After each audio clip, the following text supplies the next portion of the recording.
Shalom, shalom, shalom, mes chers frères et sœurs à travers le monde. Soyez bénis, que la grâce et la paix du Seigneur soient avec chacun d'entre vous. Nous bénissons le Seigneur pour ce moment, cet instant que nous allons partager encore ensemble dans la continuité de nos enseignements. Je rends grâce à Dieu pour ce que Dieu fait dans nos vies. Je rends grâce à Dieu pour nos familles. Je rends grâce à Dieu pour nos frères et sœurs. Je rends grâce à Dieu pour la paix et la sérénité que Dieu nous accorde. Ce n'est pas donné à tout le monde. À l'heure actuelle dans le monde, beaucoup de gens sont stressés, sont dans l'inquiétude, sont fatigués des problèmes, des soucis. Mais à nous, les enfants de Dieu, nous sommes tout le temps sereins, car nous savons que toute chose concourt à notre bien. Et nous sommes tout le temps sereins. En tout cas, c'est une grâce, c'est un privilège pour moi encore aujourd'hui d'être avec vous, mes frères. Vous savez que j'aime partager la connaissance que j'ai. Vous savez que j'aime partager l'amour de Dieu que j'ai. Et vous savez également que c'est un travail, c'est un ministère que j'ai reçu du Seigneur. Je suis l'apôtre Jean-Paul Lawson. Alors, nous avons terminé notre enseignement sur la démonologie, sur la délivrance, comment les démons agissent dans la vie de l'être humain et quelquefois chez certains chrétiens. Nous avons vu comment les démons agissent. Nous avons vu comment nous pouvons être assurés que nous sommes sauvés. Nous avons vu comment nous pouvons comprendre que la paix et l'amour de Dieu est sur nos vies si nous demeurons fermes dans la doctrine des apôtres, dans la doctrine du Seigneur et dans la doctrine des apôtres. Nous avons vu également que le Seigneur est venu dans notre vie pour nous sauver, pour nous donner la liberté, pour nous donner la délivrance éternelle. Ce n'est pas une délivrance que nous avons reçue, que nous pouvons perdre le lendemain ou quand il nous arrive des épreuves. À moins que nous sortons de la foi, c'est là où nous perdons la délivrance. Mais si nous demeurons dans la foi, si nous demeurons dans la voie du Seigneur, si nous demeurons au pied du Seigneur, nous demeurons dans la parole, nous ne pouvons pas être à la merci des démons, nous ne pouvons pas être des proies des esprits impurs. Nous l'avons vu, il y a tellement beaucoup de choses à dire à ce sujet. Croyez-moi, je n'ai pas, en tout cas, dit tout. Mais si nous voulons parler de ça, nous allons tellement perdre du temps, nous allons tellement parler des mêmes choses, les mêmes choses tout le temps. Mais il va falloir que nous parlons de d'autres sujets afin que vous ayez une connaissance complète de ce que Dieu a fait dans notre vie. Mais avant de poursuivre aujourd'hui, nous allons voir un nouveau thème. Nous allons voir un nouveau thème, comme nous avons parlé de la démonologie des démons. Nous allons parler de l'Esprit de Dieu. Parce que c'est l'Esprit de Dieu qui domine les démons. Donc là, nous allons parler de l'Esprit de Dieu. J'en ai parlé souvent, plusieurs fois, dans le passé, dans plusieurs enseignements différents. Mais aujourd'hui, je vais en parler encore. En tout cas, c'est un enseignement qui va durer aussi longtemps, au moins 3, 4, 5 séances, pour que le corps de Christ soit éclairé sur l'Esprit de Dieu, l'Esprit que Dieu nous a donné. C'est quoi concrètement l'Esprit de Dieu? Quel est son rôle dans l'Église? Qu'est-ce qu'il fait dans l'Église? Qu'est-ce qu'il fait dans notre vie? Parce que d'aucuns pensent que l'Esprit de Dieu est là juste pour nous donner des frissons, juste pour nous donner à avoir un peu des sentiments et des émotions. Mais l'Esprit du Seigneur est au-delà de toutes ces choses. Et nous allons voir ça en détail. En tout cas, je tiens à vous remercier, vous qui m'encouragez. Je tiens à vous remercier tous.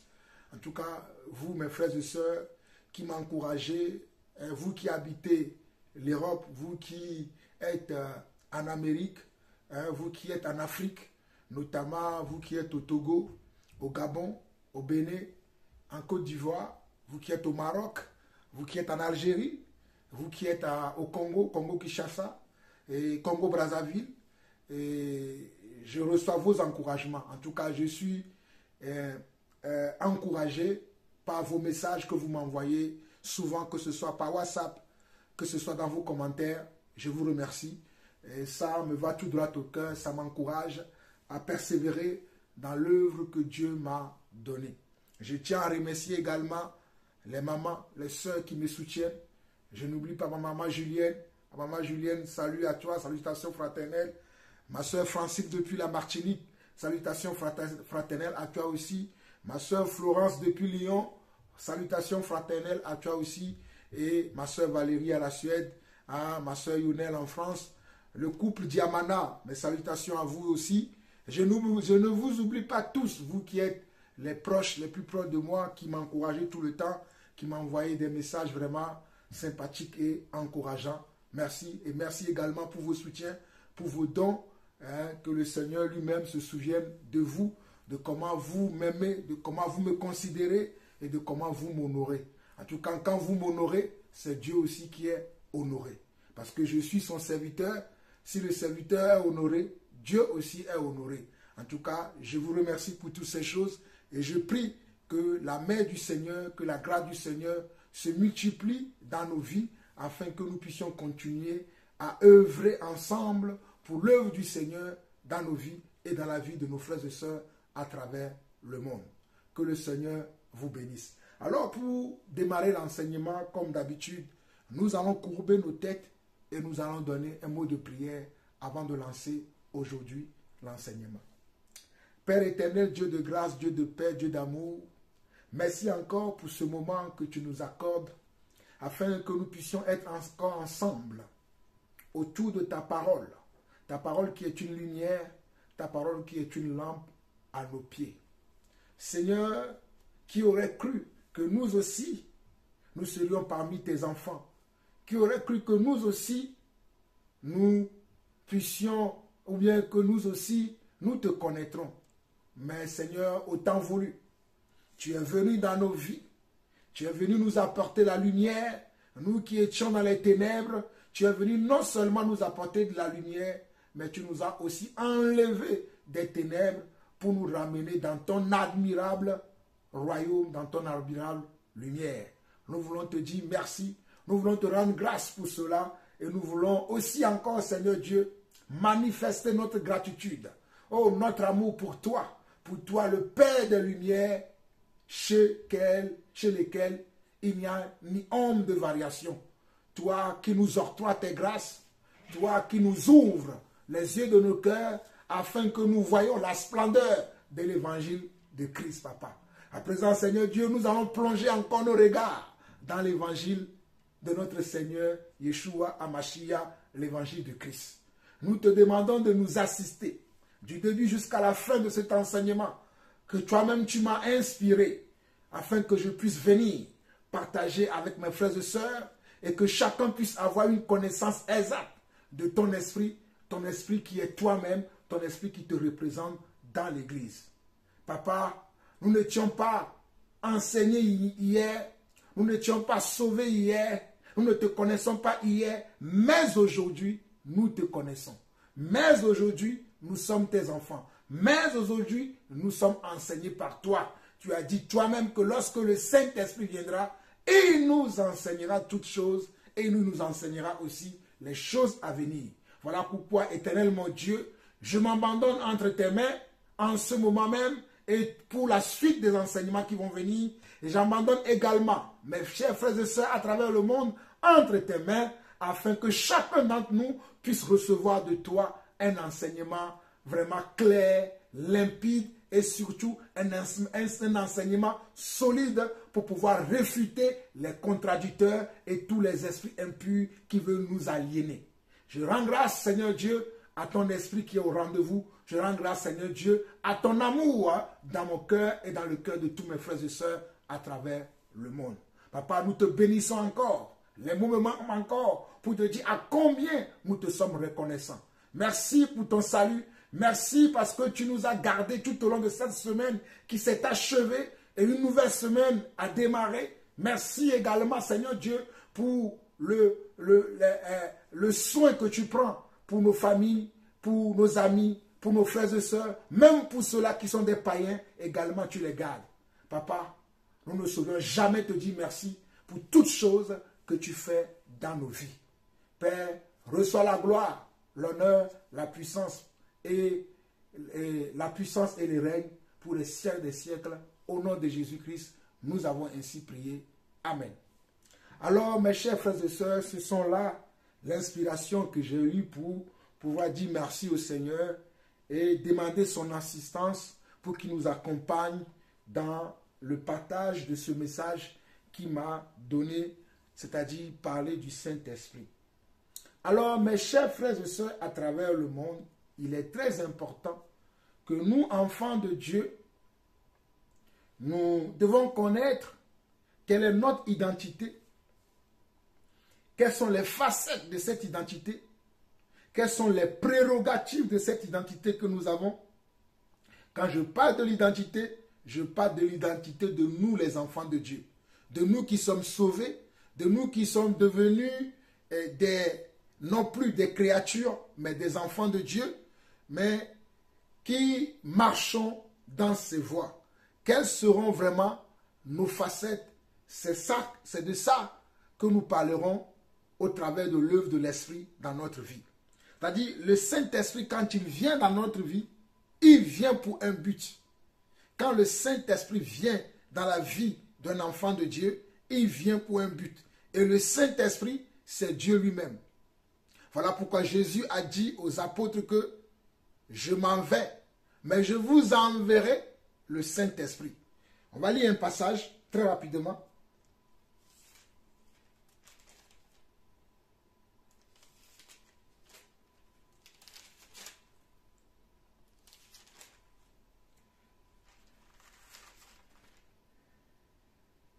On va lire dans Jean 14. Jean 14. Là, en ce moment, le Saint-Esprit n'était pas encore venu sur terre. Il était là lui-même en personne sur terre. Il n'était pas monté aux cieux. Il était lui-même en personne parce que le Saint-Esprit, c'est aussi quelqu'un. Donc, dans Jean 14, à partir du verset 15 au verset 17, le Seigneur dit ceci. Si vous m'aimez, gardez mes commandements. Si vous m'aimez. Je crois que nous aimons le Seigneur. Amen. Et verset 16, il dit, et moi je prierai le Père, et il vous donnera un autre consolateur, afin qu'il demeure éternellement avec vous, l'Esprit de vérité que le monde ne peut recevoir. Vous voyez? L'Esprit de vérité que le monde ne peut recevoir. Donc le Saint-Esprit, c'est l'Esprit de vérité que le monde ne peut recevoir. Mais nous continuons. Parce qu'il ne le voit point et ne le connaît point. Mais vous, vous le connaissez, car il demeure avec vous et il sera en vous. Car il demeure avec vous et il sera en vous. Car il demeure avec vous et il sera en vous. Donc, le Saint-Esprit, le monde ne peut le recevoir. Et pourquoi le monde ne peut le recevoir? Parce que le monde ne le connaît pas. Le monde ne connaît pas le Saint-Esprit. Quand je dis le monde, je veux parler des non-croyants. Je veux parler des gens qui n'ont pas donné, qui n'ont pas reçu la main tendue du Seigneur. Car dans Jean 1, le verset 10 au verset 12, il dit, la parole dit qu'elle est venue chez les siens et les siens ne l'ont point reçue. Mais à tous ceux qui l'ont reçu, elle leur a donné le pouvoir de devenir enfants de Dieu, lesquels sont nés, non de la volonté de la chair, ni du sang, mais de Dieu. Donc, le monde n'est pas né de Dieu. Donc, il est impossible que le monde connaisse l'Esprit de Dieu. Il est impossible que le monde reçoive l'Esprit de Dieu. Pour recevoir l'Esprit de Dieu, il faut être né de nouveau. Il faut se repentir pour avoir l'Esprit de Dieu. Parce que l'Esprit de Dieu, c'est celui qui va te diriger. C'est celui qui est ta lampe dans ton corps. C'est celui qui est comment la lumière de ton corps, qui va te conduire dans les voies du Seigneur. Donc celui qui n'a pas été sauvé, qui n'est pas repenti, qui n'a pas connu la nouvelle naissance, ne peut pas connaître le Saint-Esprit. Et le Saint-Esprit, comme nous le voyons ici, c'est l'Esprit de vérité. je suis en train de vous parler aujourd'hui, non pas d'un esprit de mensonge, non pas d'un esprit de séduction, non pas d'un esprit de rivalité, non pas d'un esprit de timidité, non pas d'un esprit d'hypocrisie, mais je suis en train de vous parler d'un esprit qui est l'esprit de vérité. Je relis encore le passage de Jean 14, le verset 16 au verset 17 qui dit « Et moi je prierai le Père, et il vous donnera un autre consolateur, afin qu'il demeure éternellement avec vous. » Donc le Saint-Esprit est un esprit de consolation. C'est un esprit de consolation également. Et verset 17, il dit, l'esprit de vérité, non seulement il est l'esprit de consolation, mais il est également l'esprit de vérité, que le monde ne peut recevoir parce qu'il ne le voit point et ne le connaît point, mais vous le connaissez, car il demeure avec vous et il sera en vous. Amen. Donc, nous comprenons par là que lorsque Jésus disait ces paroles-là, il était en train de s'adresser à ses suiveurs, qu'on appelle communément les apôtres ou qu'on appelle communément ses disciples. Il ne s'adressait pas à tout le monde, mais il s'adressait uniquement à certaines catégories de personnes. Alléluia. Jésus était en train de s'adresser à certaines catégories de personnes. Comme moi aussi aujourd'hui, je m'adresse à certaines catégories de personnes. Même dans l'église. Même dans l'église. Tout le monde n'a pas le Saint-Esprit dans l'église. Parce que pour avoir le Saint-Esprit, il faut être né de nouveau. Et il y a des gens qui sont dans l'église, mais qui ne sont pas nés de nouveau et qui n'ont pas le Saint-Esprit. Donc, nous allons parler de la personnalité de cet esprit-là. Dans ce premier enseignement sur l'esprit-là, nous allons parler de la personnalité de l'esprit-là. Cet esprit qui est le Saint-Esprit, qui est l'esprit de consolation, qui est l'esprit de vérité. Nous allons parler de sa personnalité. Comment est-ce qu'il se comporte? Comment est-ce qu'il agit? Comment est-ce qu'on peut reconnaître que ça c'est le Saint-Esprit? Ça ce n'est pas le Saint-Esprit. Comment est-ce qu'il réagit, cet esprit-là? Quelle est son essence? Comment est-ce qu'il nous touche? Comment est-ce qu'il arrive à nous parler? Comment est-ce que j'arrive à discerner que ça c'est l'esprit ou que ça ce n'est pas l'esprit? Parce que le Saint-Esprit a une personnalité. Et pour ce faire, dans Jean 14, le verset 18, dans Jean 14, le verset 18, nous voyons déjà que le Seigneur dit, je ne vous laisserai pas orphelins. Je ne vous laisserai pas orphelins, veut dire, je ne vous abandonnerai pas. Donc le Saint-Esprit est l'Esprit qui est là avec nous permanemment.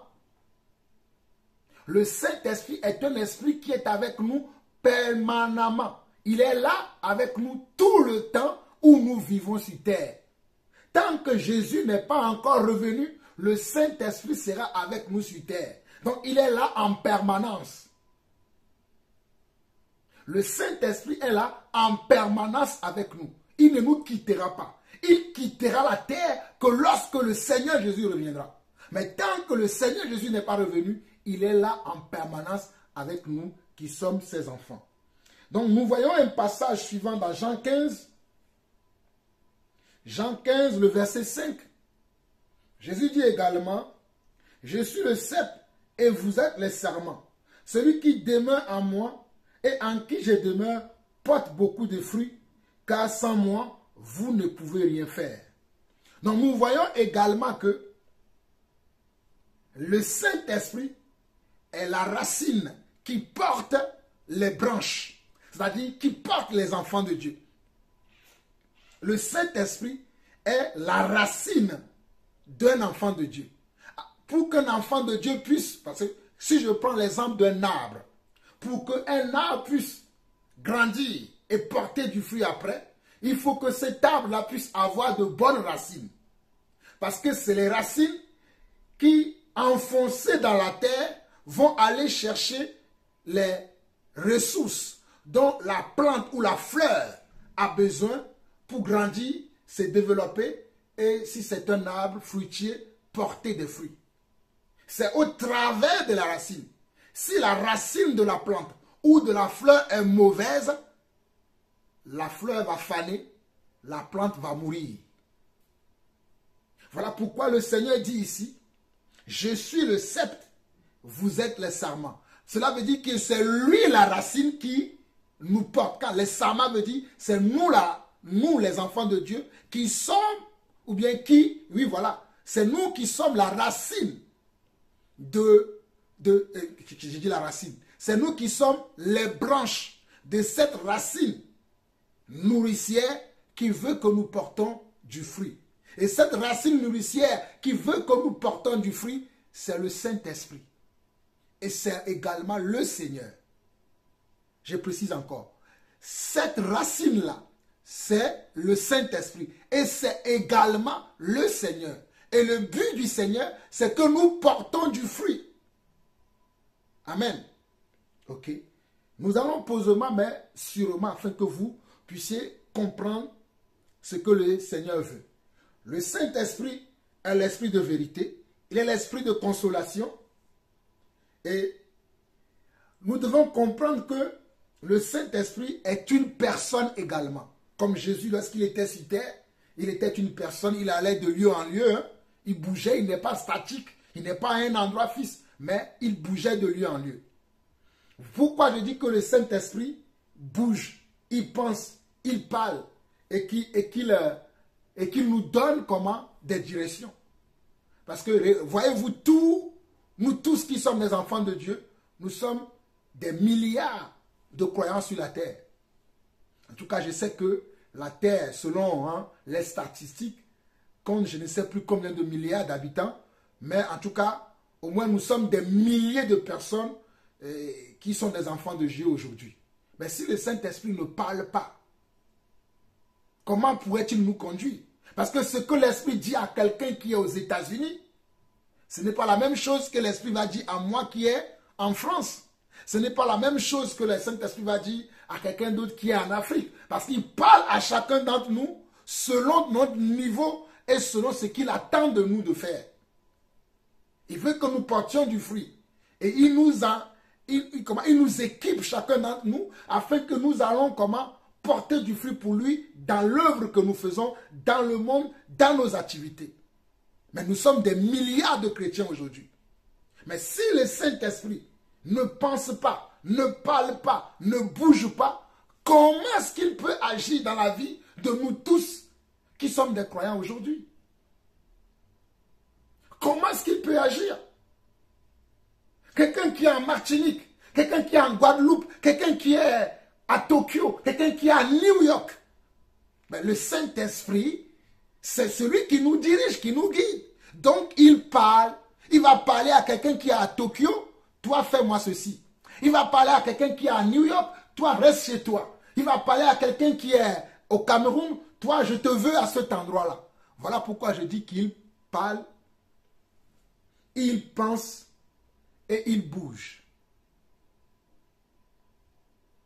Il parle, il pense et il bouge. Si nous regardons dans Jean 16,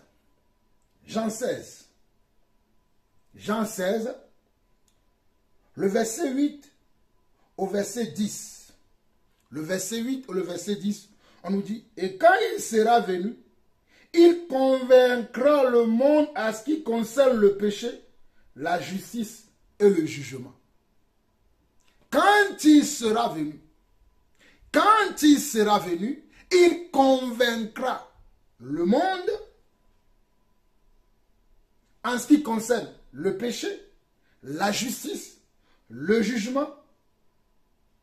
Et le verset 9, il dit, en ce qui concerne le péché, parce qu'ils ne croient pas en moi, ceux qui ne croient pas en lui, eux pour eux, c'est quoi? C'est le péché. Parce qu'ils n'ont pas, le fait de ne pas croire en Dieu, c'est un péché. Les croyants ne sont pas dans ce péché-là. Mais les athées, ce sont des pécheurs parce qu'ils n'ont pas cru en Dieu. Ok. Verset 10, la justice, parce que je vais au Père et vous ne me verrez plus. Verset 11, le jugement, parce que le prince de ce monde est jugé. Donc, la justice, parce qu'il va au Père afin de nous amener à être justes sur la terre. Nous qui sommes enfants de Dieu. Sa mort et sa résurrection nous octroient comment? La justice de Dieu. Nous n'étions pas justes, mais la mort du Seigneur et l'envoi du Saint-Esprit sur la terre nous amène à être des enfants justes. Et il amène également le jugement parce que le prince de ce monde, qui est le diable, est jugé. Mais je vous disais tantôt que le Saint-Esprit est une personne qui pense, qui parle, qui bouge, qui peut toucher des gens. Et il le touche au travers de tous ces passages que nous venons de voir. Dans Jean 16, le verset 8 au verset 11, il dit, « Et quand il sera venu, il convaincra le monde à ce qui concerne le péché. » Pour convaincre quelqu'un, il faut parler à la personne. Alléluia.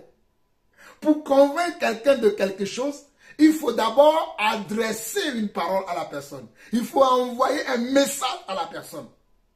Donc le Saint-Esprit parle vraiment. Alléluia. Hein? Parce qu'il dit, et quand il sera venu, il convaincra. Comment convaincre quelqu'un si tu n'as pas parlé? Si tu n'as pas émis des mots ou des pensées, ou si tu n'as pas touché la personne. Parce que le Saint-Esprit touche également. Alléluia. Donc, en ce qui concerne le péché, parce que le monde ne croit pas, on a vu tout à l'heure, on peut voir également dans Jean 15, hein, le verset 26, on l'a lu tout à l'heure. Quand sera venu le consolateur que je vous enverrai de la part du Père, l'Esprit de vérité qui vient du Père, il rendra témoignage de moi. Donc le Saint-Esprit rend également témoignage de qui est Dieu dans notre vie. Nous sommes toujours dans la personnalité de l'Esprit. Il rend aussi témoignage de qui est le Seigneur Dieu dans notre vie. Il nous rend ce témoignage-là pour que nous puissions savoir en qui nous avons cru. Que nous ne serons pas des gens qui sont simplement des fanatiques, mais que nous ayons une foi concrète, une connaissance concrète, une sagesse complète de ce Dieu-là auquel nous croyons. Voilà pourquoi dans Jean 15, le verset 26, il dit, quand sera venu le consolateur que je vous enverrai de la part du Père, l'Esprit de vérité qui vient du Père, il rendra témoignage de moi. Comment rendre témoignage à quelqu'un si la personne ne parle pas? Comment quelqu'un peut témoigner s'il ne parle pas ou s'il ne pose pas des actes concrets? Donc on peut connaître quelqu'un au travers des témoignages que nous avons de la personne. On peut connaître quelqu'un au travers des actes que la personne pose. Alléluia.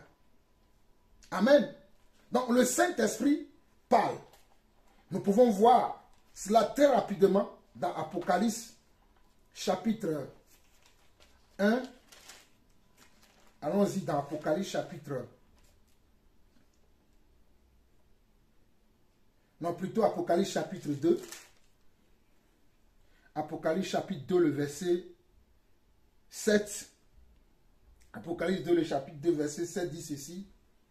Que celui qui a des oreilles entende ce que l'Esprit dit aux églises. Que celui qui a des oreilles entende ce que l'Esprit dit aux églises. Donc, pour entendre, il faut qu'il y ait une voix. Il faut qu'il y ait un son que notre oreille peut être susceptible de capter. Voilà pourquoi il dit que celui qui a des oreilles pour entendre, entend ce que l'Esprit dit aux églises. Donc, le Saint-Esprit parle. Donc, si nous voyons bien dans Apocalypse chapitre 3 également,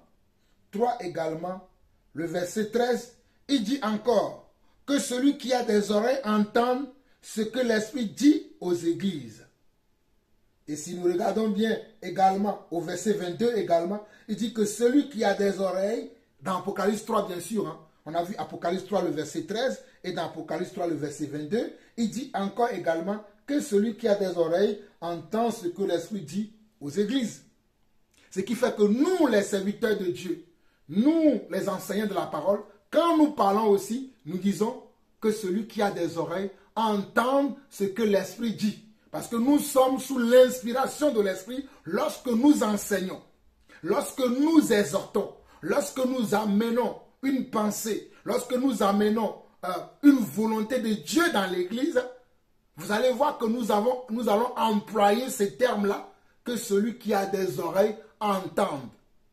Comme Jésus lui-même, il disait, lorsqu'il était sur terre, que celui qui a des oreilles entende. Et Jésus disait également que mes brebis entendent ma voix. Mes brebis entendent ma voix, veut dire, mes brebis connaissent la voix de l'Esprit. Alléluia. Ce n'est pas la voix d'un trompeur, ce n'est pas la voix d'un hypocrite, d'un méchant, mais c'est la voix du bon berger. Et les brebis entendent la voix du bon berger. Dans Jean 10, quand Jésus parlait du bon berger et du mercenaire, il a beaucoup parlé de ça. Il dit, mes brebis entendent ma voix. Alléluia. Donc nous devons entendre l'Esprit. Et l'Esprit a une personnalité. Il parle, il touche. Alléluia. J'espère que vous avez compris. Donc, le Saint-Esprit a des directions également à nous donner. Il veut nous diriger. Il veut nous conduire dans un sens ou ne pas nous conduire dans un autre endroit. Il veut également être le guide de notre vie. Dans un bateau, le gouvernail est l'instrument qui donne la direction au bateau. Mais dans le corps d'un enfant de Dieu, l'instrument qui donne la direction à un enfant de Dieu, c'est le Saint-Esprit. Si j'ai pris l'exemple d'un bateau, c'est pour que vous puissiez avoir une image de ce que je dis. Dans un bateau, c'est le gouvernail que le capitaine du bateau tourne dans un sens ou dans un autre, qui dirige le bateau dans la direction que ce dernier veut que le bateau se rende. La même chose se fait dans le corps du Christ, mais c'est l'Esprit qui dirige l'enfant de Dieu. Voilà pourquoi même, lorsque nous prions, le Saint-Esprit vient à notre secours pour nous enseigner ou bien pour nous montrer comment prier efficacement afin que nos prières soient exaucées. Il connaît la pensée de notre cœur. Il connaît ce dont nous avons besoin à l'instant T. Peut-être moi je prie pour quelque chose dont je n'ai pas besoin à l'instant T. Ou dont je n'aurai pas besoin demain ou après-demain. Mais quand je prie, l'Esprit de Dieu, lui, va sonder mon cœur et il va voir, au lieu de prier de telle manière, il va venir m'aider pour que je puisse prier de la bonne manière afin que Dieu puisse m'exaucer rapidement et, ou bien en d'autres termes, que Dieu puisse répondre à mon besoin réel. Ça, nous pouvons voir également Romains 8, le verset 26. Romains chapitre 8, le verset 26. Nous bénissons le Seigneur pour sa parole. Romains 8, verset 26 dit ceci. Romains 8, verset 26 dit: de même aussi l'Esprit nous aide dans notre faiblesse, car nous ne savons pas ce qu'il convient de demander dans nos prières. Vous avez vu? De même aussi, l'Esprit nous aide. Donc le Saint-Esprit est un esprit qui aide également. C'est un accompagnateur.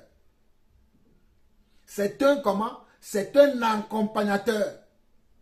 C'est un accompagnant ou c'est un aide ou une aide, peu importe. Il aide aussi, puisqu'on nous dit dans Romains 8, verset 26, de même aussi l'Esprit nous aide dans notre faiblesse, car nous ne savons pas ce qu'il convient de demander dans nos prières, mais l'Esprit lui-même, regardez, mais l'Esprit lui-même intercède par des soupirs inexprimables, et celui qui sonde les cœurs connaît la pensée de l'Esprit, parce que c'est selon Dieu qu'il intercède en faveur des saints. Vous avez vu? Et celui qui sonde les cœurs connaît la pensée de l'Esprit, parce que c'est selon Dieu qu'il intercède en faveur des saints. Donc, quand nous prions, le Saint-Esprit vient à notre secours afin de nous aider à prier de la bonne manière. Voilà pourquoi la prière en langue, pour ceux qui ont reçu le parler en langue, la prière en langue est beaucoup plus conseillée à ceux qui parlent en langue de beaucoup prier en langue.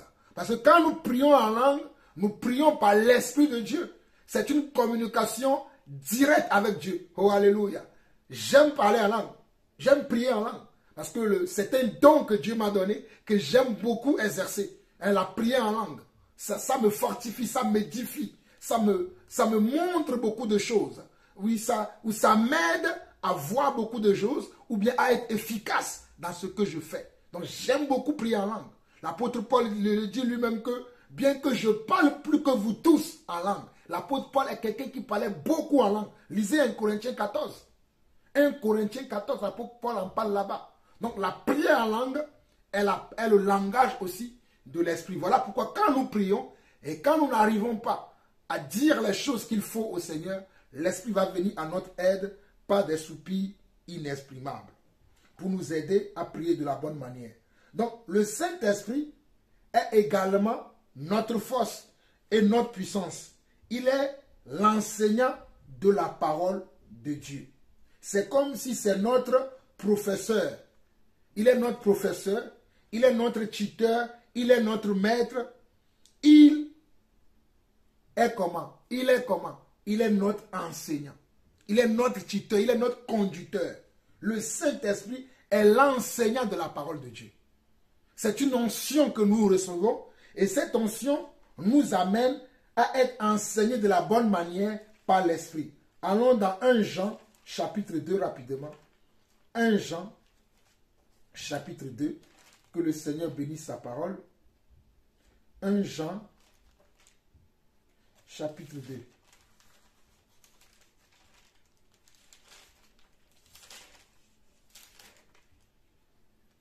« 1 Jean chapitre 2 dit ceci. 1 Jean chapitre 2, le verset 27, qui dit, « Pour vous, l'onction que vous avez reçue de lui demeure en vous, et vous n'avez pas besoin qu'on vous enseigne. Mais comme son onction vous enseigne toute chose, qu'elle est véritable et qu'elle n'est point un mensonge, demeurez en lui selon les enseignements qu'elle vous a donnés. » Donc le Saint-Esprit est aussi notre professeur, notre maître, notre enseignant, notre tuteur légal, afin de nous enseigner. Alléluia. Regardez, 1 Jean 2, le verset 27. Pour vous, l'onction que vous avez reçue de lui, l'onction que vous avez reçue de lui, de qui? De lui, le Saint-Esprit, demeure en vous. Cette onction-là demeure en vous. Et vous n'avez pas besoin qu'on vous enseigne. Puisque le Saint-Esprit demeure en vous, dans certains cas, vous n'avez même pas besoin qu'on vous enseigne. Mais l'Esprit lui-même va vous enseigner. Regardez, il le dit. Mais comme son onction vous enseigne toutes choses, comme son onction vous enseigne toutes choses, qu'elle est véritable, que le Seigneur est véritable et que sa parole est véritable et qu'elle n'est point un mensonge, demeurez en lui selon les enseignements qu'elle vous a donnés. Donc demeurons en lui selon les enseignements que le Saint-Esprit nous a donnés. Parce que le Saint-Esprit est un enseignant, alléluia.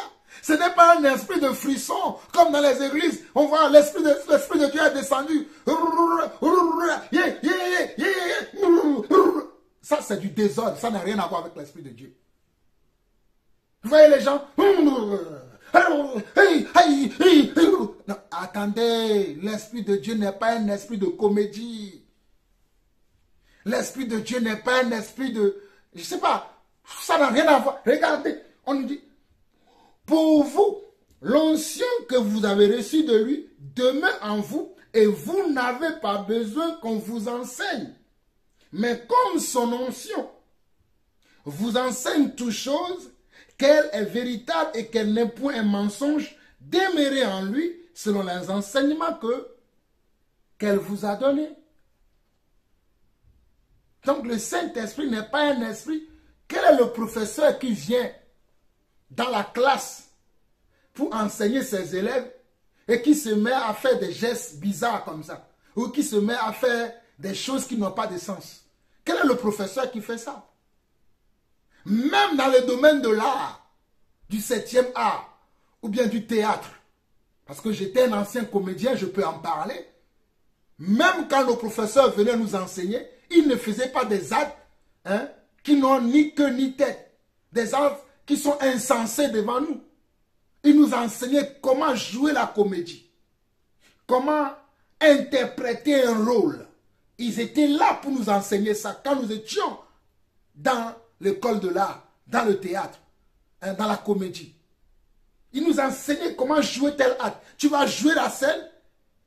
Le metteur en scène va dire non, c'est pas comme ça, répète encore l'action. Et tu vas répéter l'action. Il va dire ce n'est pas encore exactement ce que je veux. Répète de telle manière. Dans certains cas, le metteur en scène lui-même va se mettre en scène pour te dire fais l'action de telle manière là. Donc le Saint-Esprit n'est pas un esprit de frisson, n'est pas un esprit qui nous montre des choses qui n'ont pas de sens. Alléluia.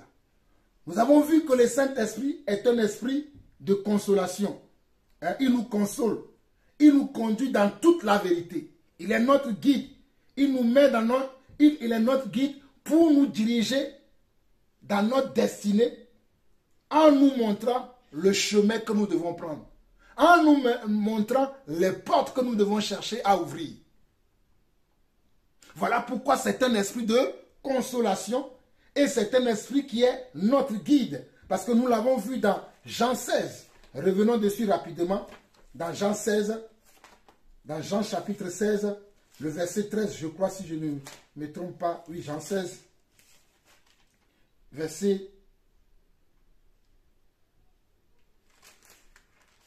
Oui, Jean 16, le verset 13 dit, quand le consolateur sera venu, parce que nous avons vu que c'est l'esprit de consolation, l'esprit de vérité, il vous conduira dans toute la vérité, car il ne parlera pas de lui-même, mais il dira tout ce qu'il aura entendu, et il vous annoncera les choses à venir. Verset 14, il me glorifiera, parce qu'il prendra de ce qui est à moi, et vous l'annoncera. Verset 15, tout ce que le Père a est à moi. C'est pourquoi j'ai dit, il prend de ce qui est à moi, et qu'il vous l'annoncera. Donc le Saint-Esprit, non seulement il nous console, mais il est aussi notre conducteur. Il est, en d'autres termes, il est notre dirigeant. Tu ne peux pas te diriger toi-même. Le Saint-Esprit te dirige. Voilà pourquoi je vous ai dit dès le départ que nous sommes des milliers de croyants sur la terre aujourd'hui. La direction que le Saint-Esprit va me donner à moi, aujourd'hui, peut-être ce ne sera pas la même qu'il va donner à un autre frère, qui a un autre endroit précis sur la terre aujourd'hui, ni à une sœur, ni à un autre serviteur de Dieu. Moi, je suis un serviteur de Dieu. Je suis un apôtre. La direction dans laquelle l'Esprit me conduit, ce ne sera pas la même chose pour un autre serviteur de Dieu. Voilà pourquoi vous ne devez même pas comparer les serviteurs de Dieu, parce que nous ne sommes pas pareils. La direction dans laquelle le Saint-Esprit me conduit, moi, me dirige, moi, peut être différente d'un autre serviteur de Dieu. Et la plupart des temps, c'est souvent même ça. Parce qu'il y en a des serviteurs de Dieu qui sont charnels, qui n'écoutent pas l'Esprit, mais qui écoutent plutôt leur chair et ne font pas les choses d'après l'Esprit. Ils font les choses d'après la chair. Mais il y en a d'autres qui le font d'après l'Esprit. Donc nous ne pouvons pas faire les choses de la même manière. Non, arrêtez de vouloir dire à vos conducteurs, pourquoi toi tu n'es pas comme un tel? Pourquoi toi tu ne fais pas comme un tel? Mais nous sommes tous différents. Alléluia. Même les 5 doigts de la main ne sont pas pareils. Quand bien même que les apôtres marchaient selon l'Esprit, mais ils n'agissaient pas de la même manière. Regardez même les apôtres, mes chers frères et sœurs. Ils étaient, eux, conduits par l'Esprit. Mais la manière dont ils marchaient n'était pas pareille. La manière dont Paul marchait, ce n'était pas la même manière dont Pierre marchait. Ni Jean, ni Jacques, ni Philippe. Ils avaient de différentes façons de marcher, selon la conduite que l'Esprit leur donnait à un instant T.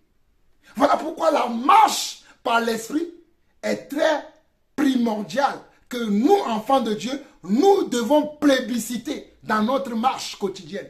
La marche par l'Esprit. Je ne veux pas voir ce que le voisin fait pour le faire moi aussi. Je ne veux pas voir ce que la voisine fait pour le faire moi aussi. Si je suis conduit par l'Esprit, je dois demander à l'Esprit dans quelle direction tu veux que j'aille. Qu'est-ce que tu veux que je fasse? Quelle est la pensée que tu veux que j'adopte dans telle situation? Comment veux-tu que je me conduise dans telle ou telle situation? Mais je ne veux pas me conduire comme tout le monde. Permettez-moi de faire un petit réglage. Est-ce que vous comprenez ça? Je ne vais pas me conduire comme un tel ou un tel. Je resterai tel que je suis, mais en suivant l'Esprit. Nous avons la preuve dans Actes chapitre 16. Actes chapitre 16, lisons rapidement le verset 6 et le verset 7. Actes chapitre 16, le verset 6 et le verset 7 qui dit: ayant été empêchés par le Saint-Esprit d'annoncer la parole dans l'Asie, ils traversèrent la Phrygie et le pays de Galatie. Arrivés près de la Mysie, ils se disposaient à entrer en Bithynie, mais l'Esprit de Jésus ne leur permit pas. Mais l'Esprit de Jésus ne leur permit pas. Il y a aujourd'hui des pasteurs qui parlent des sujets qui n'ont rien à voir avec la parole de Dieu. Hein? Il y a des pasteurs aujourd'hui qui sont là dans l'église en train de parler d'intimité des hommes et des femmes. Hein? De comment est-ce qu'un homme doit se conduire intimement dans leur lit conjugal. Il y a beaucoup de pasteurs qui en parlent aujourd'hui. Permettez-moi encore un réglage. Il y a beaucoup de pasteurs qui parlent de cela en ce moment. Ils sont là à parler de l'intimité au lieu d'enseigner la parole de Dieu. Et toi aussi, tu vas en vouloir parler. Ça, ce n'est pas un sujet à parler dans l'église. Si un frère ne sait pas comment se comporter intimement avec son épouse, il y a des spécialistes dans ce domaine. Il y a des spécialistes dans le domaine de la santé qui parlent de ces choses-là. Allez consulter ces spécialistes-là. Et d'ailleurs, quand vous les consultez, il y a des choses qui vont vous dire qu'à la lumière de la parole, que vous devez appliquer ou pas. Parce que nous sommes enfants de Dieu. Nous ne sommes pas des mondains. Nous sommes des enfants de Dieu. Maintenant, qu'un pasteur en parle, est-ce que c'est bien ou pas? À mon avis, ce n'est pas le sujet dont un pasteur doit parler parce que ce n'est pas ce que les apôtres ont fait. Par contre, qu'un homme aime sa femme, qu'une femme soit soumise à son mari, qu'il honore, qu'il respecte son mari, c'est ça dont le pasteur doit parler. En parlant de ça, il peut aller dans les détails. Et ces détails peuvent toucher peut-être les points d'intimité. Mais il doit rester dans un cadre vraiment précis pour ne pas aller dans les choses qui n'ont rien à voir avec la parole de Dieu. Regardez bien. Les apôtres voulaient aller dans un endroit. Ils avaient envie d'aller, d'apporter le message à un endroit. D'amener les gens à connaître l'évangile. D'amener les gens à connaître le Seigneur. D'amener les gens à savoir qui est Dieu. Mais on dit l'Esprit ne leur permit pas. Regardez, Actes 16, le verset 6 au verset 7. Ayant été empêchés par le Saint-Esprit d'annoncer la parole de Dieu. Non, le Saint-Esprit. Oh. Le Saint-Esprit peut t'empêcher d'annoncer la parole de Dieu. Oui. Ah, ça, tu ne le savais pas. Ayant été empêché par le Saint-Esprit d'annoncer la parole de Dieu. Ce n'est pas partout qu'on doit annoncer la parole de Dieu. Dans certains endroits, le Saint-Esprit va nous empêcher d'annoncer la parole de Dieu. Oh, alléluia. Mes chers frères et sœurs, je suis un homme très spirituel. Je marche beaucoup par l'Esprit. Je peux venir dans un endroit, tout le monde sera en train de parler. Mais le Seigneur me dira, ne parle pas. Le Seigneur me dira, ne participe pas. Le Seigneur me dira, regarde seulement, écoute seulement. Ce n'est pas partout qu'on doit parler. Regardez, je relis pour vous. Ayant été empêché par le Saint-Esprit d'annoncer la parole dans l'Asie, il traversait la Phrygie et le pays de Galatie. Parce qu'il voulait rentrer dans l'Asie et annoncer la parole de Dieu. Mais le Saint-Esprit les en a empêchés. Aujourd'hui, les gens vont dire, mais pourquoi toi tu ne parles pas comme les autres? Ils vont prêcher par-ci, ils vont prêcher par-là. Mais mes amis, le font-ils par l'esprit ou bien ils le font par la chair? Moi, je veux agir par l'esprit. Il faut que l'esprit m'envoie. Si l'esprit ne m'envoie pas, je n'y vais pas. Je continue. Arrivé près de Mysie, ils se disposaient à entrer en Bithynie. Mais l'esprit de Jésus ne leur permit pas. Ils voulaient entrer encore dans un autre contrée. Ils étaient dans un autre contrée. Mais ils décidaient pour aller dans un autre contrée. Mais l'Esprit de Dieu ne leur permit pas. Ce n'est pas partout, parfois, que le Seigneur va vouloir qu'on y aille.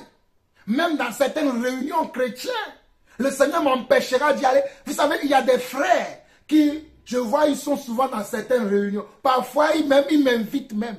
Mais jusqu'aujourd'hui, je ne sens pas le besoin d'y aller. Ce n'est pas de l'orgueil, hein, comprenez-moi. Je ne sens pas que le Seigneur me veut dans ces réunions-là, à cet endroit-là, mais je n'y vais pas. Il faut que je sente le besoin d'y aller. Ou bien il faut que le Seigneur me dise, va là-bas, parce que tu as un travail à faire pour moi là-bas. Parce que j'ai besoin de toi là-bas. Je ne veux pas aller faire le surcharge là-bas. Je ne veux pas aller être un problème là-bas. Je vais aller pour ôter les problèmes. Je vais aller pour ôter les fardeaux. Mais si tel n'est pas le cas, n'y va pas. On ne se rend pas disponible là où on n'a pas besoin de nous. Voilà pourquoi le Saint-Esprit empêchait les apôtres d'aller à un certain endroit. Parce qu'il les dirige. Alléluia. C'est eux qui les dirigent. C'est le Saint-Esprit qui doit nous diriger. Parce qu'il a un rôle.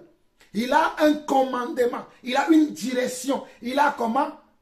Un enseignement à donner au travers de nous. Il a un fardeau à ôter au travers de nous. Il a une solution, alléluia, à apporter aux gens au travers de nous. Donc je ne vais pas me diriger un peu partout, à tout va. Je me laisse conduire par le Seigneur. Regardez dans Actes chapitre 13. Actes chapitre 13. Actes chapitre 13, le verset 2. Actes chapitre 13, le verset 2.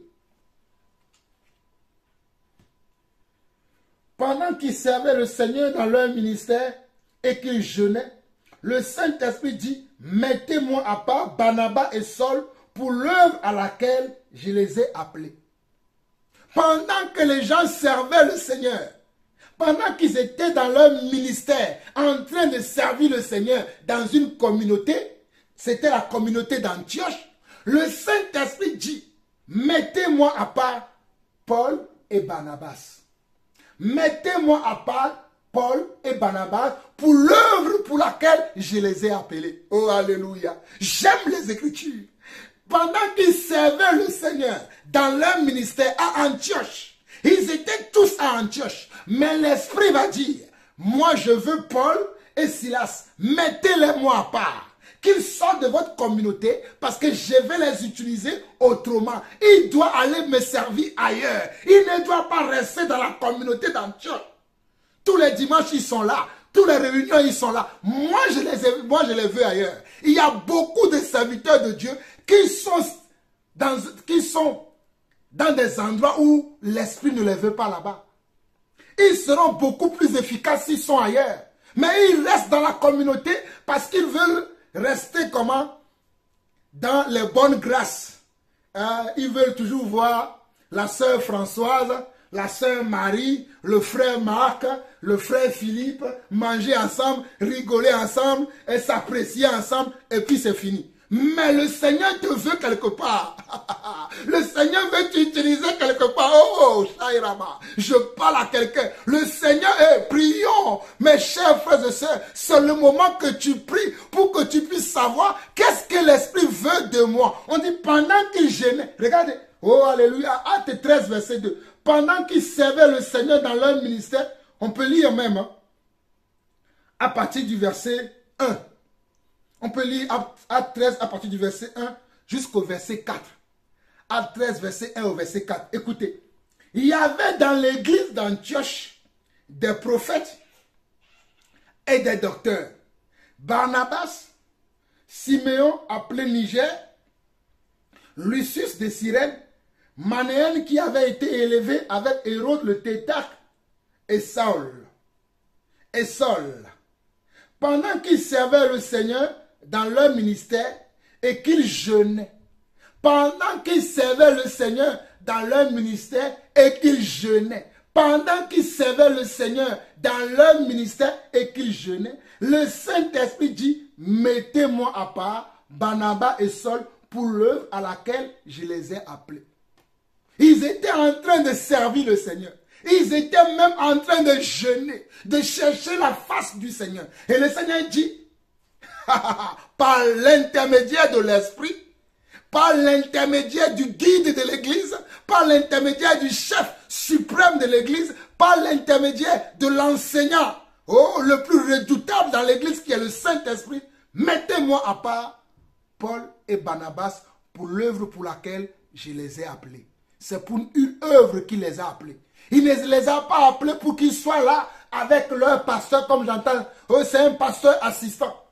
Oui, on doit avoir des accompagnateurs, des accompagnants ou accompagnateurs dans l'œuvre, des aides dans l'œuvre. Paul avait des accompagnants, et Pierre, Jean avaient des aides, des accompagnants. Mais à un moment donné là, tu dois savoir qu'est-ce que l'Esprit veut de toi. Est-ce qu'il veut que tu sois toujours un accompagnant, un aide ou une aide, ou bien il te veut ailleurs? Tu dois savoir. Tu dois le savoir pour ne pas être dans un endroit et stagner, sans produit. Tu es comment? Comment on dit ça? Tu es non productif. Tu es dans un endroit mais tu ne produis rien. Moi, je vais rester dans une église où je ne produis pas, mais ma place n'est pas là-bas. Je ne peux pas être dans un endroit où je ne produis pas. Je veux produire.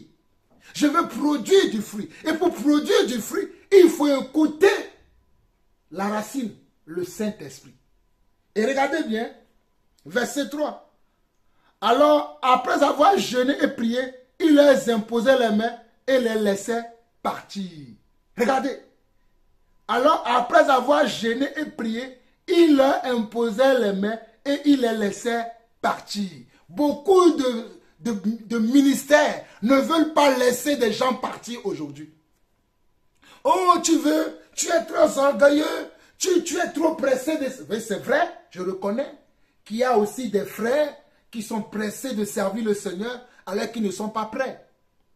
Mais quand c'est l'Esprit qui demande à quelqu'un de partir, même si la personne n'est pas prête, mon frère, c'est l'Esprit qui a dit. Laisse la personne partir, parce que ce n'est pas toi qui vas les apprêter. C'est l'Esprit qui va apprêter la personne, parce que c'est l'Esprit qui équipe la personne. Non, c'est l'Esprit qui va l'apprêter pour qu'il puisse faire l'œuvre pour laquelle Dieu l'a appelé. Donc si l'Esprit te demande, laisse partir le frère, laisse partir la sœur, j'ai besoin d'elle dans tel domaine, dans telle activité, dans telle autre chose, laisse la personne. Tu as besoin juste de prier pour la personne, lui donner ta bénédiction et le laisser partir. Combien de fois je n'ai pas laissé les gens partir, même si je ne sens pas que la personne va partir. Je laisse les gens partir parce que je sais que tôt ou tard, si ce n'est pas le temps de Dieu, la personne lui-même se rendra compte que je suis parti très tôt. Il faut que je revienne à la source. Il faut que je revienne là où je suis parti, là où j'ai quitté là. Je n'étais pas encore prêt, je n'ai pas encore reçu toute la construction que je devais recevoir, tout le développement spirituel dont j'ai besoin. Je n'ai pas tout acquis, mais je suis parti. Il faut que je revienne sur mes pas. Combien de fois je n'ai pas vu des frères et sœurs dans cette situation? Voilà pourquoi je n'hésite pas à laisser les gens libres. D'ailleurs, c'est pour la liberté que Christ nous a affranchis. Quelqu'un me dit, je me sens de... Va mon frère, que le Seigneur te bénisse. Va produire. Nous sommes là pour multiplier. Nous ne sommes pas là pour rester au même endroit. Les gens sont tellement dans des amitiés charnelles. Il nous faut des amitiés spirituelles. Pas des amitiés charnelles. Écoutez-moi très bien. Je suis l'apôtre Jean-Paul Lawson. Alléluia. Que vous le voulez ou pas, je suis l'apôtre Jean-Paul Lawson. Dieu veut des amitiés spirituelles et non des amitiés charnelles. Dieu veut des relations spirituelles et non des relations charnelles. Donc les relations que tu veux tisser avec un frère, avec une soeur, avec une telle personne, avec une telle communauté, doit être une relation spirituelle.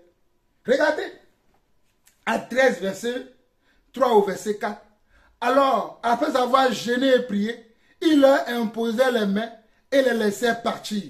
Barnabas et Saul, envoyés par le Saint-Esprit, descendirent à celui-ci et de là, ils s'embarquèrent pour l'île de Chypre. Verset 5. Arrivés à Salamine, ils annoncèrent la parole de Dieu dans les synagogues des Juifs. Ils avaient Jean pour aide. Voici quelqu'un. Ils avaient qui? Ils avaient Jean pour aide. Pourtant, dans les versets précédents, le nom de Jean ne sait pas. On n'a pas entendu Jean. Mais quand Paul et Barnabas partaient, ils savaient qu'ils avaient besoin de quelqu'un pour les aider. Donc, ils ont embarqué Jean avec eux et Jean était leur aide, était leur accompagnant. Ce n'est pas l'apôtre Jean, c'est un autre Jean. Qui était comme un autre disciple qui s'appelait Jean, que l'apôtre Paul et l'apôtre Barnabas avaient embarqué avec eux et qui les accompagnait dans l'œuvre pour laquelle le Seigneur les avait appelés. Ils allaient ça et là pour accomplir la volonté de Dieu. Ils avaient quitté la communauté d'Antioche. C'était là où ils évoluaient ensemble, où ils priaient ensemble. Et ils étaient même dans le jeûne. Quand le Saint-Esprit a dit, mettez-moi à part Paul et Barnabas pour l'œuvre pour laquelle je les ai appelés. Alléluia. Mes frères et sœurs, si vous voyez Jean-Paul Lawson à part, c'est parce que le Seigneur m'a convaincu que je dois être à part pour l'œuvre pour laquelle il m'a appelé. Je dois être à part. Je ne peux pas être dans la masse quelque part, mais je dois être à part pour que mes œuvres soient différentes, pour que mes œuvres puissent impacter, pour que mes œuvres puissent toucher. Il faut que je sois à part. Voilà pourquoi je ne supporte pas le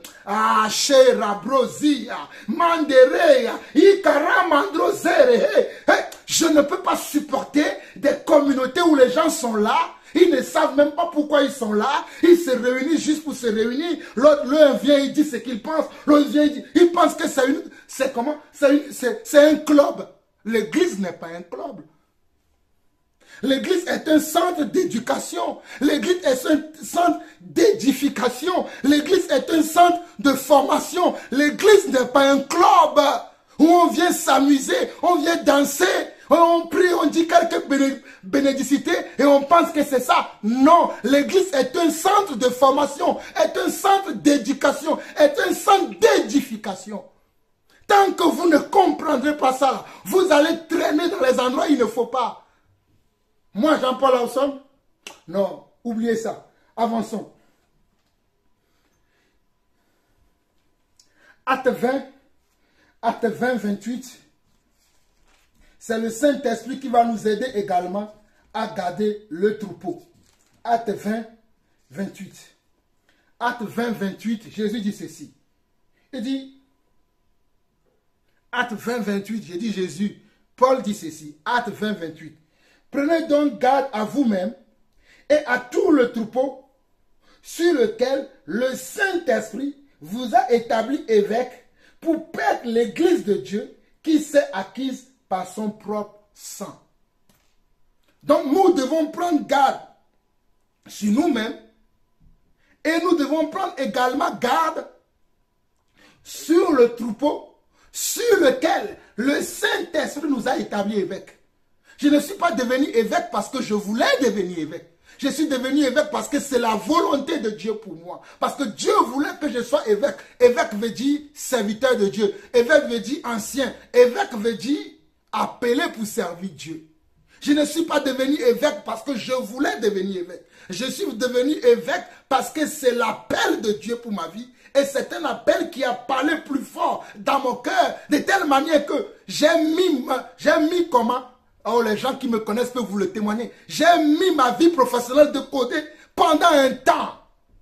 Mes frères, mes chers frères et sœurs, j'ai mis de côté ma vie professionnelle. Je l'ai mis de côté pendant un temps parce que je comptais beaucoup plus, comme même aujourd'hui d'ailleurs. C'est pareil encore aujourd'hui pour moi aujourd'hui. Sauf qu'aujourd'hui, j'exerce une activité professionnelle en dehors du ministère. Mais j'ai tellement travaillé pour le Seigneur qu'à un moment donné là, même les activités professionnelles, ça ne me disait rien du tout.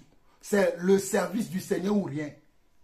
Voilà pourquoi le Seigneur dit ici, par la bouche de notre frère bien-aimé Paul, dans Acte 28, dans Acte 20, plutôt Acte 20, le verset 28, dit, prenez donc garde à vous-même et à tout le troupeau sur lequel le Saint-Esprit vous a établi évêque. Donc c'est le Saint-Esprit qui nous établit évêque, qui nous établit conducteur, qui nous établit comment? Berger sur le troupeau. Il dit, le Saint-Esprit vous a établi évêque pour perdre l'église de Dieu qui s'est acquise par son propre sang. Verset 29. Je sais qu'il s'introduira parmi vous, après mon départ, des loups cruels qui n'épargneront pas le troupeau.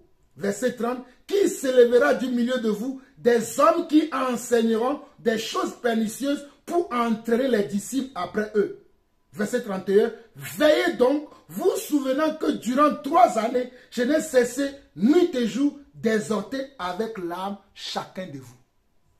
Regardez comment Paul prend le soin de parler comment à des disciples, à des conducteurs de l'église, à des enfants que Paul a enseigné dans la doctrine, a élevé dans la doctrine. Il dit, ne souvenez-vous que ce n'est pas un travail que vous êtes parti apprendre dans le monde. Ce n'est pas une activité professionnelle. Comme les gens pensent que être évêque aujourd'hui, c'est une activité professionnelle. Pour savoir de la richesse, pour avoir des biens matériels. Non, servir Dieu, c'est un appel. Servir Dieu, c'est un appel. C'est un ministère qu'on reçoit de l'Esprit.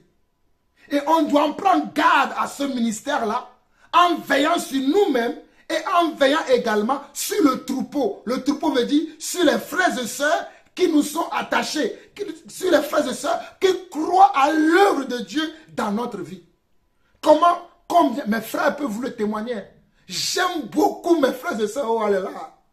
Des fois, je pleure même quand je prie. Des fois, je pleure même en enseignant. Il y a un frère dernièrement qui m'a dit, il y a quelque chose qui me touche chez toi. Quand tu enseignes, on voit comment tu veux vraiment que des fois même tu pleures. Je dis, mais pourquoi il pleure? Parce que j'ai des douleurs. Comment il me... Oh là là, le Saint-Esprit. Ça, c'est le Saint-Esprit, c'est pas moi. C'est pas le Saint-Esprit se manifeste. Il a des douleurs. Il se manifeste. Je n'arrive même plus à compter. Je me dis, c'est le Saint-Esprit. C'est pas Jean-Paul Lawson. Qui suis-je moi? Donc veillons sur le troupeau. Donc le Saint-Esprit nous choisit pour accomplir une œuvre pour le Seigneur. Il nous établit également pour accomplir la volonté de Dieu comme le Seigneur le veut. Comme nous l'avons vu dans Acte 13, le verset 20 et Acte 13, le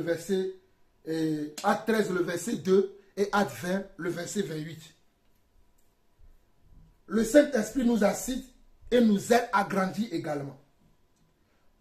Le Saint-Esprit nous assiste et nous aide à grandir également. Voilà pourquoi Paul dit dans Acte 20, le verset 28 au verset 31, il nous dit de veiller. On doit veiller sur nous-mêmes et on doit veiller également sur le troupeau. Et ça, c'est le Saint-Esprit qui le fait. Mais nous devons prendre garde de ne pas attrister le Saint-Esprit. Nous devons prendre garde de ne pas attrister le Saint-Esprit. Allons dans Éphésiens chapitre 4, le verset 30. Éphésiens chapitre 4, le verset 30. Éphésiens chapitre 4, le verset 30 au verset 32. Éphésiens chapitre 4, le verset 30 au verset 32 dit ceci. N'attristez pas le Saint-Esprit de Dieu par lequel vous avez été scellés pour le jour de la rédemption. Regardez bien ce qu'on nous dit. On nous dit de ne pas attrister le Saint-Esprit. On nous dit de ne pas attrister le Saint-Esprit. Donc le Saint-Esprit est une personne qui peut se sentir attristé. qui peut avoir un sentiment de tristesse. Comment cela est possible? Comment est-ce que le Saint-Esprit à l'intérieur de moi peut être triste? Qu'est-ce qui peut rendre le Saint-Esprit à l'intérieur de moi triste?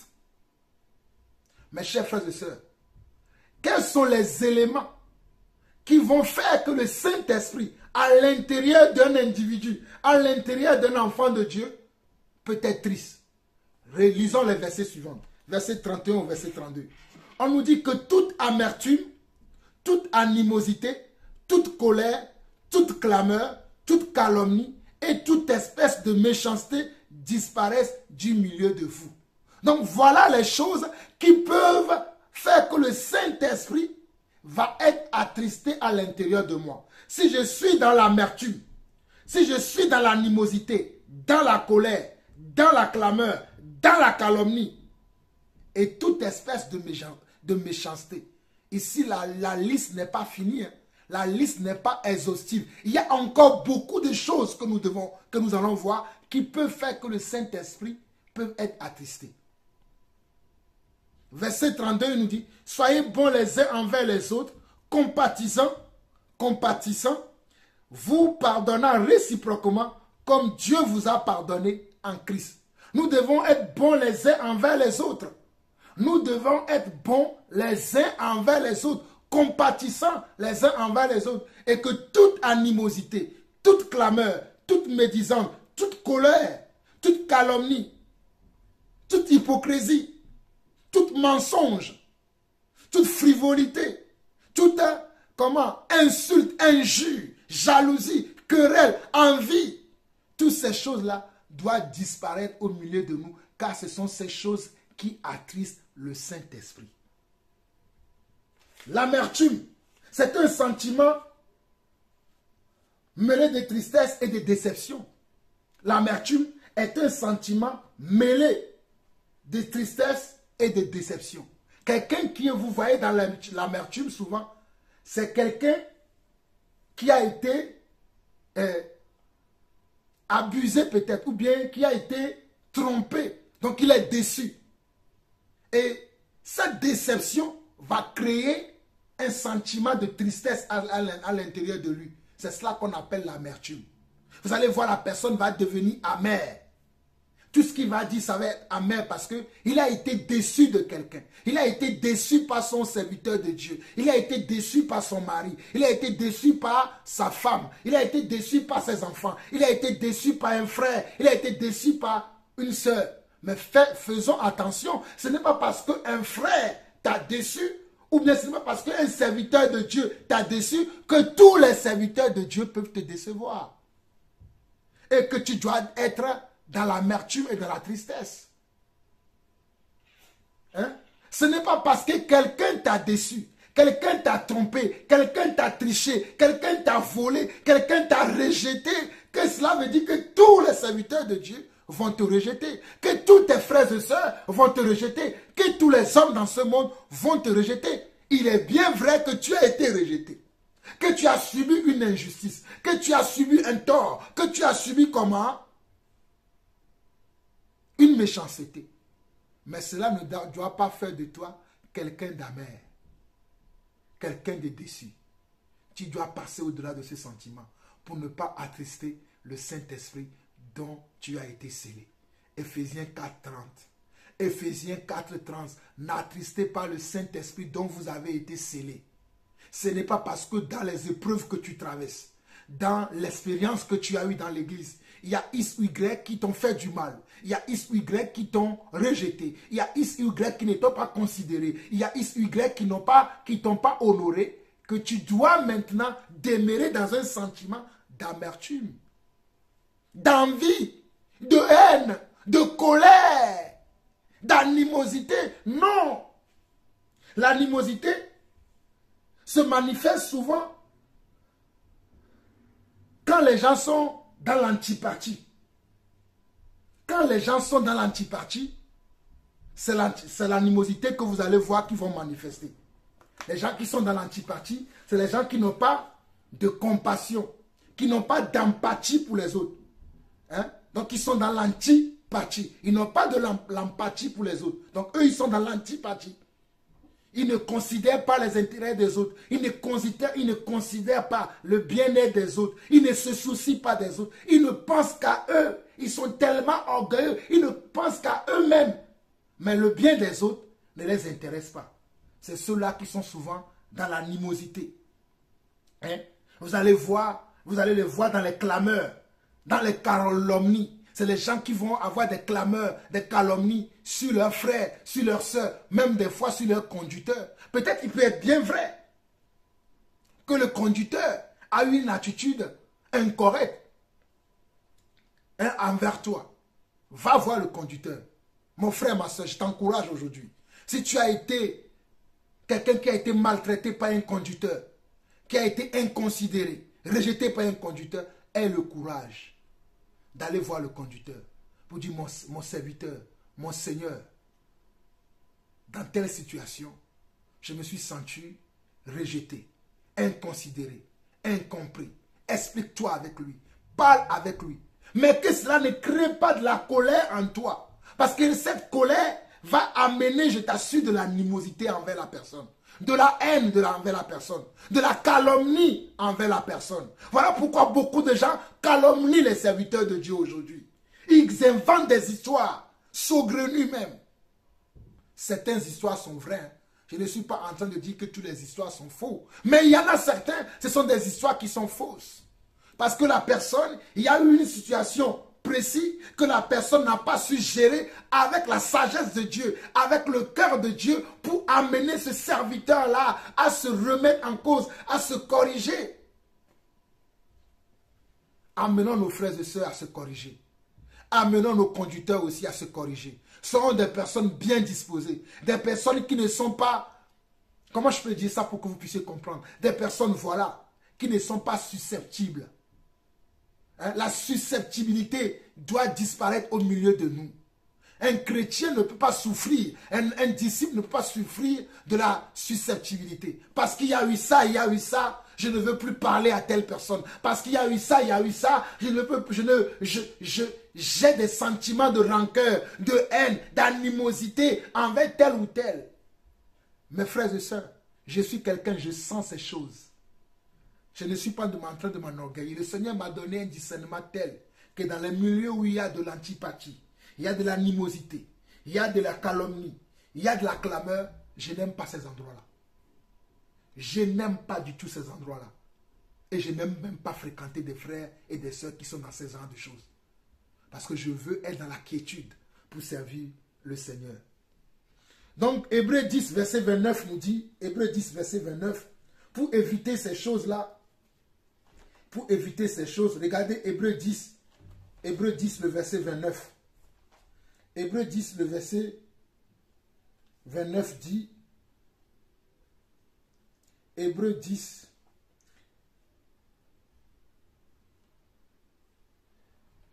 verset 29, qui nous dit, bon, avant de venir là, nous ne devons pas fouler aux pieds le Fils de Dieu et son sang précieux par lequel il nous a sauvés. Lisons Hébreux 10 à partir du verset 26 au verset 31 qui dit, « Car si nous péchons volontairement, après avoir reçu la connaissance de la vérité, il ne reste plus de sacrifice pour les péchés, mais une attente terrible du jugement et l'ardeur d'un feu qui dévorera les rebelles.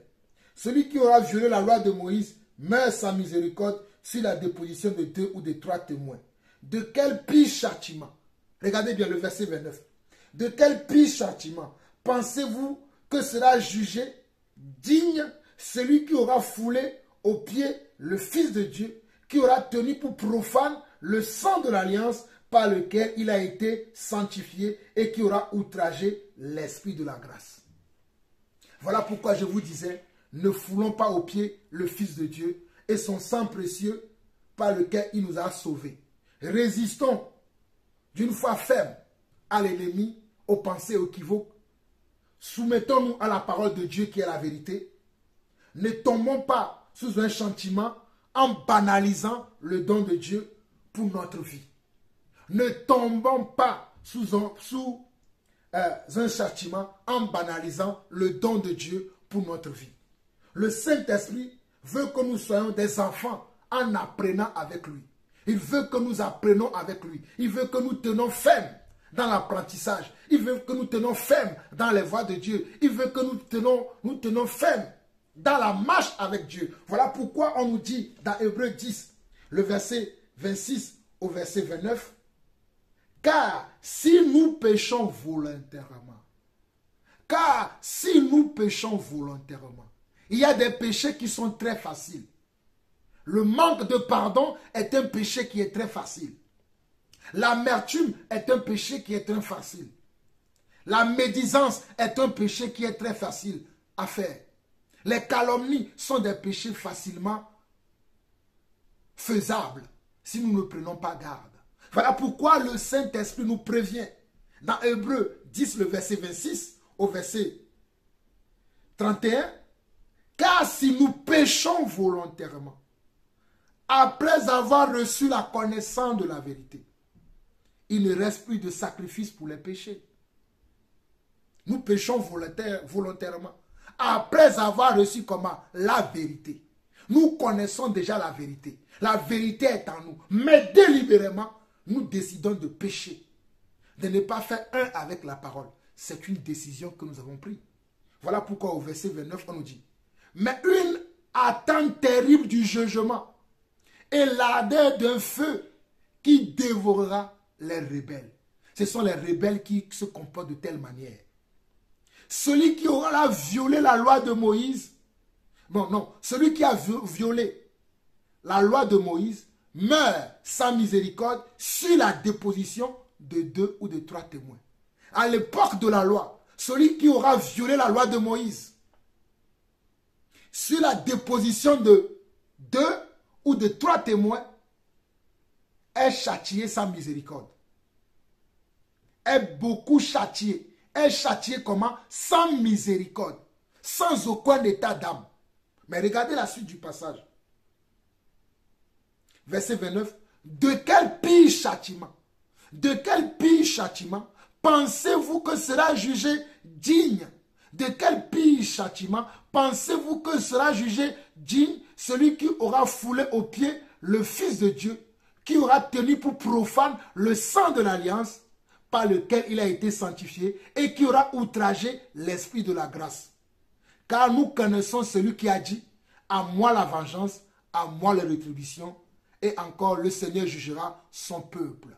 Et encore le Seigneur jugera son peuple.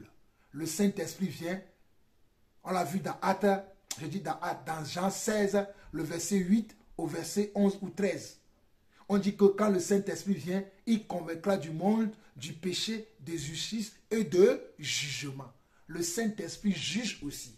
Voilà pourquoi on nous dit, verset 31, c'est une chose terrible de tomber entre les mains du Dieu vivant. C'est une chose terrible de tomber entre les mains du Dieu vivant. Nous allons lire un dernier passage rapidement. Un dernier passage dans l'Ancien Testament. Nous allons aller lire Zacharie chapitre 7. Zacharie chapitre 7 rapidement. Zacharie chapitre 7.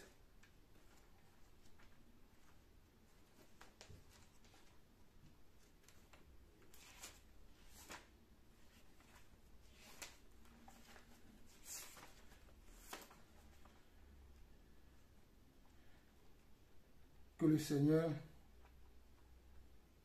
Est-ce que c'est ça le passage? J'ai noté plusieurs passages. Attendez, je cherche bien le passage.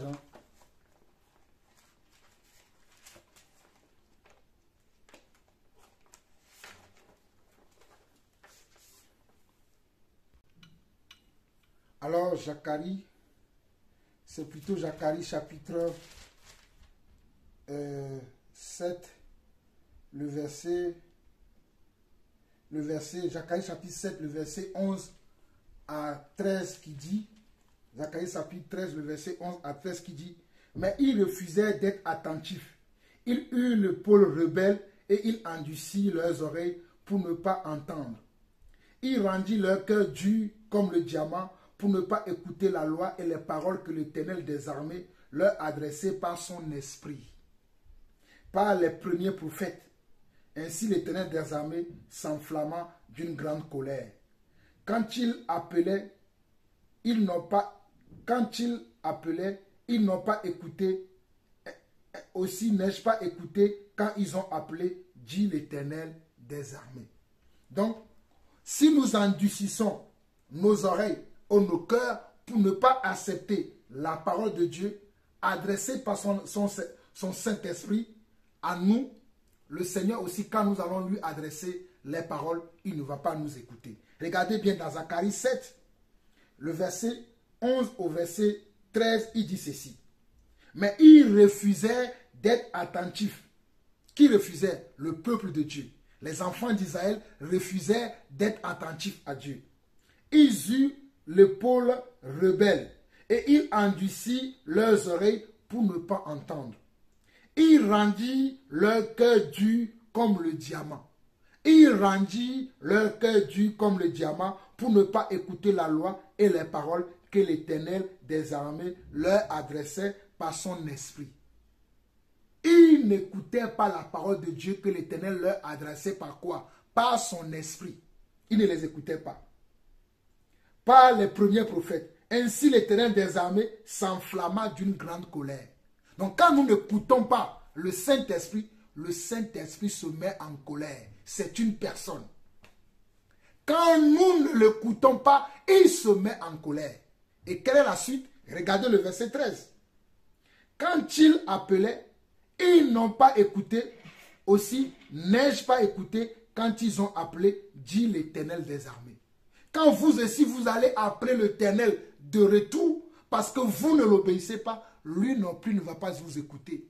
Il fermera ses oreilles à vos prières. Il fermera ses oreilles à vos sollicitations. Il fermera ses oreilles à ce que vous voulez. Parce que quand le Saint-Esprit veut vous diriger, quand il vous parle, quand il vous oriente, quand il vous dirige, vous refusez. Vous ne voulez pas l'obéir. Vous ne voulez pas l'obéir. Regardons dans Ézéchiel chapitre 8, le verset 16 et le 17. Et on va s'arrêter aujourd'hui pour l'instant. Ézéchiel chapitre, j'ai dit Ézéchiel, Zacharie par contre. Zacharie chapitre 8, le verset 16 et le verset 17 dit, voici ce que vous devez faire. Voici ce que nous devons faire en tant qu'enfants de Dieu qui marchent dans l'Esprit de Dieu. Voici ce que nous devons faire. Écoutez-moi très bien. Voici ce que chacun d'entre nous doit chercher tout le temps à faire dans l'Église de Dieu. Que chacun dise la vérité à son prochain. Que chacun dise la vérité à son prochain. Jugez dans vos portes selon la vérité et en vue de la paix.